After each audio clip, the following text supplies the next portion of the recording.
Jajaran Polsek Tanjung Senang menggerebek sebuah tempat yang diduga melayani pembuatan surat rapid antigen palsu. Penggerebekan tersebut dilakukan sejumlah anggota kepolisian di sebuah rumah toko Jalan H. Komarudin, Raja Basa, Bandar Lampung. Dalam rilis kasusnya, Kapolsek Tanjung Senang Ibda Rosali mengatakan saat itu pihaknya berhasil mendapati 4 orang pemuda berada di dalam toko. Kabar selengkapnya akan disampaikan rekan wartawan dari Tribun Lampung, Joviter Husin, yang kini sudah terhubung bersama kami. Halo Joviter.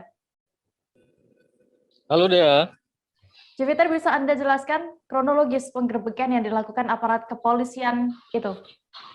Ya, seperti disampaikan Kapolsek Tanjung Senang, Ibda Rosali menyatakan bahwa penggerebekan terjadi pada Senin malam, dan di saat dilakukan penggerebekan dalam ruko yang juga sebagai tempat jasa biro travel, menemukan 4 orang pemuda yang diduga merupakan operator pencetak surat rapid antigen palsu. Selain 4 orang yang sudah ditetapkan tersangka, polisi juga menyita barang bukti berupa perangkat komputer serta surat rapid palsu. Baik, Dea. Bagaimana modus yang dilakukan para pelaku ini dalam pembuatan surat rapid test antigen palsu ini, Joviter?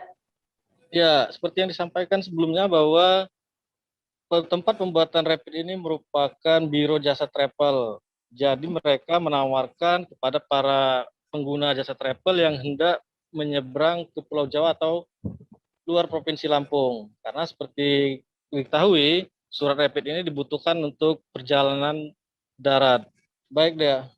Oke, lalu bagaimana dengan tindak lanjut kepolisian terhadap pelaku dan barang bukti yang berhasil diamankan? Ya, setelah dilakukan penggerebekan oleh jajaran Polsek Tanjung Senang, tersangka beserta barang bukti sudah dilimpahkan ke Polresta Bandar Lampung untuk dilakukan penyelidikan lebih lanjut. Saat ini jajaran Satreskrim Polresta masih melakukan penyelidikan mengenai dalang atau orang yang bertanggung jawab dalam pembuatan surat rapid palsu tersebut. Baik, ya. Tribuners, tadi rekan Joviter juga sudah berhasil mendapatkan keterangan dari Kasat Reskrim Polresta Bandar Lampung, Kompol Devi Sujana, berikut keterangan lengkapnya. Bersama dengan Polsek Tanjung Senang mengamankan 4 orang yang diduga melakukan tindak pidana pemalsuan rapid test yang akan digunakan untuk menyeberang ke Jakarta. Sampai saat ini kita mengamankan 4 orang tersangka, ya. Dari 4 orang itu 2 dewasa dan 2 di bawah umur. Selain itu kita mengamankan beberapa alat yang digunakan seperti stempel, komputer, dan sebagainya. Itu 4 itu modusnya seperti apa sih, Bu? Jadi modusnya setelah mereka menerima pesanan dari beberapa orang, dia melakukan cetak rapid test tersebut, ya, dengan nama dokter, kop, dan yang lainnya berbeda dengan aslinya. Dan nama dokternya tersebut memang tidak ada di Lampung. Jangan lupa subscribe, share, komen, dan like ya.